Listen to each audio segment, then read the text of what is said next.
Salut les Stratoniens, j'espère que vous avez passé une bonne semaine. On est parti aujourd'hui pour une vidéo. Je vous souhaite d'ores et déjà un bon week-end. Profitez-en. Bref, on se retrouve sur ce Bitcoin qui pump après ce magnifique pullback qu'on est venu faire sur la zone ici des anciens tops. Donc ça c'est plutôt une bonne chose. On ira voir du coup les altcoins, on ira voir bien évidemment mon Twitter, on ira voir l'order book, je pense que ça vaut la peine. Les liquidations aussi. Et puis le funding qui est toujours très très neutre. Et ça c'est plutôt pas mal. Enfin bref, j'espère que cette vidéo vous plaira. N'hésitez pas à mettre un like si ça vous a plu. Et puis, on est tout de suite parti. Crypto, million. Crypto, million. Crypto, million. Avant de commencer la vidéo, on va juste faire un petit tour sur le projet Dols qui m'a contacté pour que je puisse mettre de la lumière sur ce projet. Encore une fois, c'est pas du tout un conseil en investissement. C'est juste, j'éclaire le projet. À vous d'aller faire vos propres recherches. Mais encore une fois, je le trouve assez intéressant. C'est pour ça que je vous le partage. Pour que ça soit clair avec tout le monde, le projet n'est pas encore lancé et du coup, on est en phase d'ICO. Donc le projet est dans une phase d'ICO et ça, je sais qu'il y a beaucoup d'entre vous qui aiment bien. Je sais qu'il y a des gens qui étaient rentrés par exemple sur Pokemi. Donc ici, on est plus ou moins dans le même univers, donc l'univers du X. Pour commencer, ce qui est super intéressant et la différence qu'il y a avec Pokemi et ce projet, c'est que en fait, ce projet existe déjà depuis 23 ans. Donc en fait, ils ont déjà un certain nombre de personnes en fait qui suivent le projet et qui en fait qui utilisent la plateforme. Et c'est ça qui est assez intéressant. Donc il y a deux trucs. Donc Dols, c'est une liaison de deux choses. On a du coup des cartes à collectionner, donc des NFT qui sont là depuis environ les années 2000. Donc pour vous dire, hein, ils étaient déjà avant l'heure des NFT. Et ensuite, on a VR Paradise. Donc ici, ça fait un peu référence aussi au métaverse. Donc ça, c'est plutôt pas mal. Ça voudrait dire qu'il faudrait peut-être essayer de se brancher sur le métaverse parce que c'est vraiment du VR. C'est vraiment des jeux en VR en fait. Donc ça peut être intéressant et il peut y avoir une petite voie à se développer dans ce métaverse et du coup, pourquoi pas un projet d'avenir. On ne peut toujours pas acheter de tokens, on est clairement le projet en phase d'ICO. Il y a une pre-sale qui peut être aussi, vous pouvez aussi vous inscrire, il faudra juste faire un KYC par contre, vu que c'est un projet français. Et c'est là que c'est assez intéressant. En fait, ce qu'il faut comprendre, c'est que ce projet est en partie américain. Et en gros, les Américains ne peuvent pas participer en fait à cette ICO. Et c'est ça qui rend cette ICO si intéressante, c'est que en fait, si les Américains ne peuvent pas participer à l'ICO, ils achèteraient quand le token s'ils veulent en acheter? Au listing. Et du coup, on peut se retrouver comme avec par exemple Pokemi à faire en fait un x3 assez rapidement. Donc il a fait x3 et après x12 le Pokemi. Donc je me dis pourquoi pas. Et du coup, c'est là que ça peut être assez intéressant. Si on parle, je sais pas, il y a 300 000 utilisateurs de la plateforme, disons qu'il y a, je sais pas moi, 50% de 30% de ces utilisateurs qui sont américains, s'il y en a d'entre eux qui voudront acheter au listing, ça peut peut-être faire pumper le cours et avoir en fait un soutien plutôt pas mal. Donc ensuite vous pourrez farmer des NFT, donc ça c'est aussi nouveau. Play to earn et watch to earn, donc ça c'est nouveau, c'est en fait vous allez gagner de l'argent en regardant des vidéos. Vous avez différents avantages donc en fonction des NFT. C'est un fan token, vous pourrez créer des NFT, donc si jamais tu es un créateur ou je ne sais quoi, débrouillez-vous, mais pourquoi pas. Et un musée VR, donc peut-être vous pourrez exposer voilà, et partager tes NFT les plus précieux dans le showroom, donc ça c'est plutôt nice. J'ai checké un peu ici le tokenomics qui m'a l'air plutôt simple, pas plutôt simple, mais plutôt sain, et ça c'est cool. Ici on a quand même une grosse partie publique, et ça c'est plutôt sympa. Ensuite, ici pour la roadmap, je vais faire vraiment très très vite, hein, je mettrai le lien dans la description, c'est à vous d'aller check encore une fois.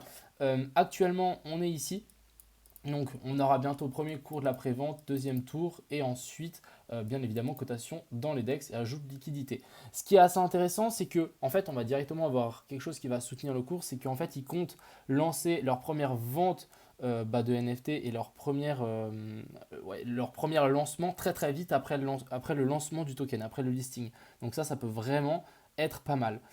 Ils ont aussi du coup un vesting très serré, je vais vous montrer. Ici on a différents rounds pour l'ICO et du coup en fait à partir du round 2 il y a 50% libéré à la création du token et 50% après un mois.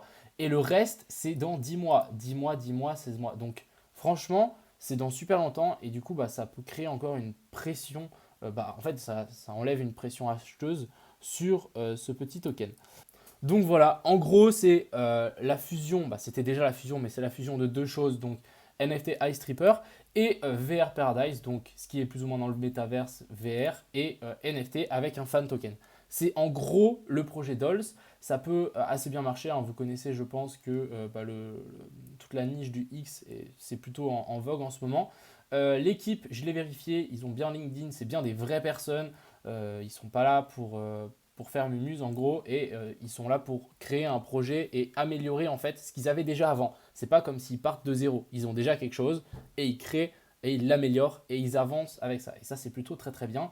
Et la deuxième chose que je retiens vraiment, c'est que les Américains ne peuvent pas avoir accès à l'ICO. Donc, s'ils en veulent, bah, ils devront acheter au marché sur PancakeSwap. Et puis voilà.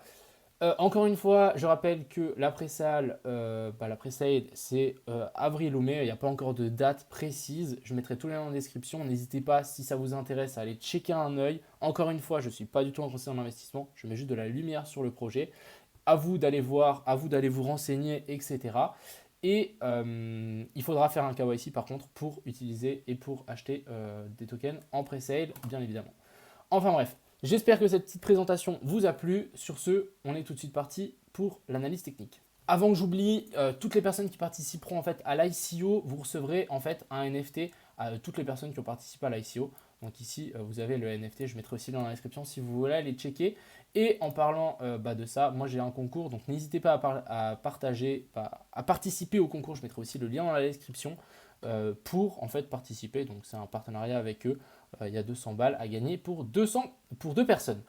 Enfin bref, j'espère que cette petite présentation vous a plu. Vous avez tout à y gagner et à vous renseigner. Sur ce, on est parti pour l'analyse technique. Donc on se retrouve sur ce Bitcoin ici qui pump 1,8% déjà depuis la trendline, depuis le haut du range ici, depuis le retest. Donc impressionnant le pullback qui est racheté massivement. Donc ça, c'est quelque chose de super intéressant et bah, c'est de super bien en fait que ça soit racheté autant vite.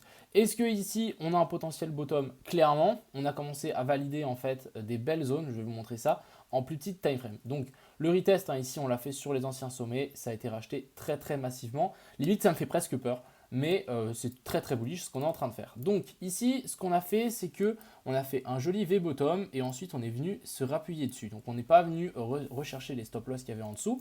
Actuellement on est en train de travailler en fait cette zone-ci, c'est une zone clé à passer en fait pour ce Bitcoin. Ce qui est super bien, c'est qu'en fait, on a déjà réussi à nous faire un nouveau plus haut par rapport à ici. Ici, en fait, on a un petit changement de caractère.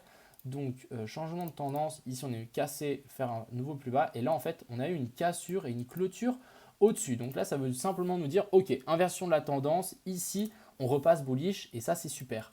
Encore une fois, moi, je ne suis pas du genre à FOMO. Je n'achèterai pas ici. Par contre, en faisant ce genre de petite pattern, la zone qui m'intéresse, c'est cette zone-ci. Donc si j'aurai l'occasion de revenir dans cette fameuse zone, je passerai à l'achat pour le BTC. Mais encore une fois, je vais simplement attendre. Je rappelle qu'il faut quand même faire attention. On est vendredi.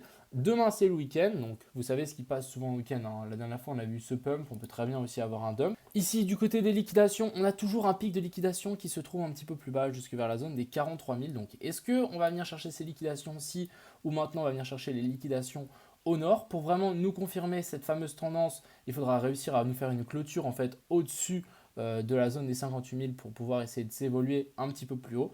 Actuellement, on a aussi des petites liquidations ici à potentiellement venir chercher. On verra comment ça se goupille. Pour le moment, ce qu'on est en train de faire, c'est super bullish. Je me dis pourquoi pas faire un petit retour vers la zone ici des 45 200, venir chercher cette petite zone de supply. Et voilà. Donc la petite zone de supply, c'est ça.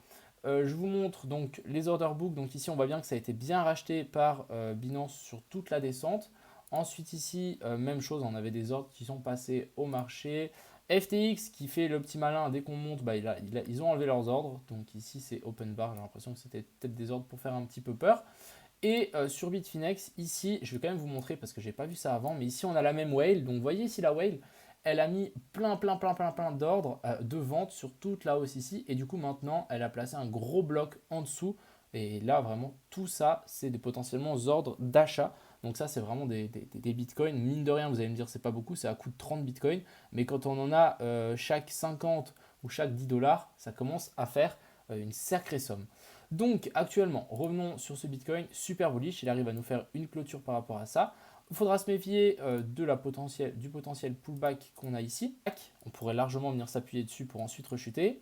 Actuellement, moi, je serai acheteur dans cette zone. Si je ne l'ai pas, ce n'est pas bien grave. J'attendrai une descente ailleurs, une autre pattern de retournement. Ça ne sert à rien de se presser ici pour le coup. Encore une fois, si vraiment on chute plus bas, je m'attendrai à pourquoi pas une petite mèche dans cette zone-ci, juste en dessous de ça. Mais bon, j'y crois pas trop, vu comme on est parti. Déjà, nous faire un petit pullback, revenir dans cette zone pour ensuite repartir, ça sera déjà génial pour le BTC. Mais en tout cas, ici, il a l'air de vraiment partir très très chaud. Si ici, on a une descente et qu'on a une petite pattern de retournement, ça sera vraiment une magnifique zone d'achat. Mais j'ai pas trop envie de FOMO ici, en fait. C'est pas trop mon objectif pour le coup.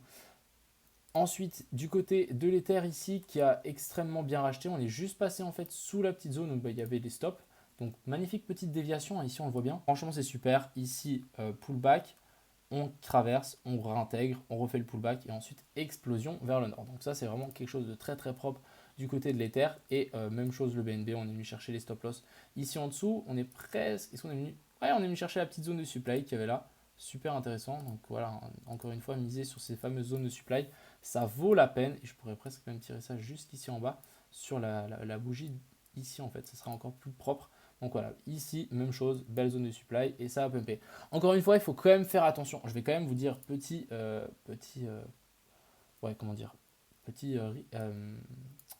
warning. Ici, on est venu faire un nouveau plus haut. Ici, on a cassé cette zone plus bas. Donc maintenant, il faudra se méfier. Donc ici, la zone de supply n'a jamais été retestée.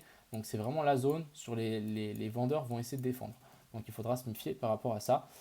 Et du côté du Bitcoin, bon, lui, il pump tellement. Voilà, c'est cette zone de supply ici qui n'a jamais été retestée. Donc à voir si on ne vient pas la chercher pour ensuite rechercher, pour venir chercher plus bas. C'est quelque chose de complètement envisageable par rapport à ce qu'on a fait. En tout cas, ici, on a des belles clôtures vers le bas. Donc ça nous a quand même validé ici une belle tendance baissière. Si on revient chercher ça, il faudra se méfier si on n'a pas un retournement. Mais vu comme c'est parti, écoutez, ça m'a l'air plutôt propre. Du côté ici des alts, donc les alts qui pump de ouf, on avait le FTM qui continue à s'envoler. On avait un potentiel trade à prendre, donc il est toujours d'actualité. Si vraiment on vient chercher ici vers la zone des 1.5, ça sera plutôt parfait. Donc ici, vous voyez, on a fait changement de caractère, tac tac, sauf qu'on est venu s'appuyer sur cette petite zone de supply ici, et non celle qu'on avait plus bas ici en 1 minute. Donc je me dis, est-ce que je ne devrais pas plutôt prendre celle-ci, surtout que, je vais vous montrer, j'ai vu ça par après, c'est un petit peu dommage, que en fait ici on l'a potentiellement venu rechercher en fait cette petite zone de supply, ici on le voit bien, avec cette mèche, on l'a potentiellement déjà touché pour ensuite repartir. Et du coup en revenant ici, on prend ça et on repart. Donc ici pour moi, elle a peut-être déjà été touchée. Donc ça, c'est à prendre en compte et c'est peut-être pour ça que on va peut-être pas revenir sur mon point d'achat ici pour le FTM. Ici du côté de Gala, donc lui il s'est aussi complètement envolé. On est venu faire le petit pullback sur la EMA200, en 4 heures, oui. Et puis en fait ici, magnifique aussi, on a eu changement de caractère. Donc ici, clôture vers le bas. Donc hop, clôture vers le bas. Ici, on a eu une clôture et une confirmation au nord. Donc ça, c'est quelque chose de super bullish. La zone de supply qui n'a jamais été testée, c'est celle-ci. Donc je me dis, est-ce que ça peut être assez intéressant de peut-être placer un ou deux ordres sur cette zone-là pour le gala. Du côté de LRC, on est dans le même optique, sauf qu'on est déjà venu chercher cette zone. Vous voyez ici, clôture vers le bas, clôture vers le haut. On revient tester ça et ensuite, ça s'envole. Donc là, c'est quelque chose de plutôt parfait. La zone qu'on n'est jamais revenu retester, c'est celle-ci. Donc si on vient faire potentiellement un nouveau plus haut, pourquoi pas y revenir. Du côté de XTZ, donc ça, c'était un potentiel trade. Mine de rien, ce n'était pas le meilleur trade qu'on aurait pu faire. Mais j'attendais vraiment la confirmation qu'on a actuellement. On a vraiment une jolie confirmation ici de changement de tendance avec ces clôtures ici. Donc là, ça peut me dire, ok, quelle est la zone sur laquelle on n'est jamais venu retester? C'est cette potentielle zone-ci sur laquelle on pourrait revenir pour ensuite repartir. En tout cas, moi, je ne vais pas FOMO, je vais simplement attendre des jolies corrections. Je pense qu'avec un week-end, on peut potentiellement en avoir. On verra. Même chose ici, le DYDX, on n'est jamais venu retester cette potentielle zone ici. Donc pourquoi pas venir la rechercher un de ces quatre. On a le compound, donc le compound, je vous avais parlé hier dans ma vidéo qu'il était plutôt pas mal. Mine de rien ici, vous voyez, on n'a pas venu faire de nouveau de cassure, mais on est quand même venu chercher la petite zone de supply ici qu'on avait en 3 minutes. Regardez comme c'est échoue. Tac, et boum. Donc super intéressant. Encore une fois, faites attention, faites extrêmement attention parce que maintenant, on arrive dans les zones de supply, mais de l'autre côté. Donc si on est rejeté, ça va moins être drôle. Du côté de Avax, ici, on s'est bien envolé aussi. Pour le moment, Avax, moi, ça reste toujours, je vais toujours attendre tranquillement, simplement parce que ici, on n'est toujours pas venu faire un nouveau plus haut par rapport à ça. Et ce qu'il nous faudrait pour entrer très proprement, ce serait pourquoi pas un retour dans cette zone-ci. Du côté de Celer, donc le Celer, je vous le partage parce que ça peut être assez intéressant de pourquoi pas tenter un truc maintenant en fait. ici on voit qu'on a une potentielle inversion de tendance. Ici, on est venu faire un nouveau plus bas. Donc, je vous le montre, tac, un nouveau plus bas ici. Ici, on vient faire un nouveau plus haut. Et là, on vient rechercher la petite zone de supply qu'il y a là. Donc, actuellement, on est sur une zone de supply. Est-ce que maintenant, on va réussir à s'extirper vers le nord? Ça, c'est la grosse question. Mais en tout cas, ça reste complètement haussier. Ici, on fait toujours des plus bas, toujours plus hauts et des sommets toujours plus hauts. Du côté de Zil, même chose. Donc, ici, peut-être en plus grosse time frame, je pense que je vais passer en 15 minutes. On a quelque chose de plutôt assez intéressant. On vient faire un nouveau sommet. Donc, ça, c'est bien. Et là, on est en train de venir grappiller ces petites zones de supply ici. Donc, est-ce qu'il y en aurait une qui n'a jamais été testée? Il y a celle-ci qui n'a jamais été testée. Pour le moment, on est revenu s'appuyer dessus. Est-ce qu'on aura assez la force de vouloir partir? Et c'est là où ça devient assez intéressant de potentiellement zoomer et de se dire, ok, où est-ce qu'on a une petite zone? Pourquoi pas venir chercher en fait ce petit top-ci. Hop, on passe par-dessus. Tac, et ensuite on corrige et on rentre à ce moment-là avec stop loss ici en dessous. Mais pour le moment, ce n'est pas le cas. Plutôt à surveiller. Et on a le DYDX que j'ai déjà analysé qui s'envole aussi. Enfin bref, pas mal d'alt, grosse volatilité en ce moment sur ce Bitcoin. Donc faites attention à vous quand même. Personnellement, moi je fais extrêmement attention. J'ai pas envie de trop prendre de risques, ça sert à rien. Je préfère attendre une belle zone d'achat, une belle entrée avant d'essayer de FOMO en tout cas là-haut. Et j'ai pas du tout envie de faire ça. Même si ça part sans moi, c'est pas grave. Il y aura des opportunités ailleurs tous les jours sur toutes les altes. Donc faites attention à vous. Je vous souhaite un excellent week-end. Méfiez-vous du week-end. On peut largement faire un gros piège parce que pour le moment, ça peut être simple retest de ce top. Encore une fois, le pullback a été magnifique. Donc franchement, personnellement, je suis mitigé. C'est plutôt bullish de ce point de vue, mais j'attendrai un petit peu plus bas pour avoir des potentielles entrées. Sur ce, je vous souhaite un bon week-end. Profitez bien et n'hésitez pas à aller participer au concours sur mon Telegram et aller vous renseigner sur le projet parce que je pense que ça peut valoir la peine. Sur ce, à plus.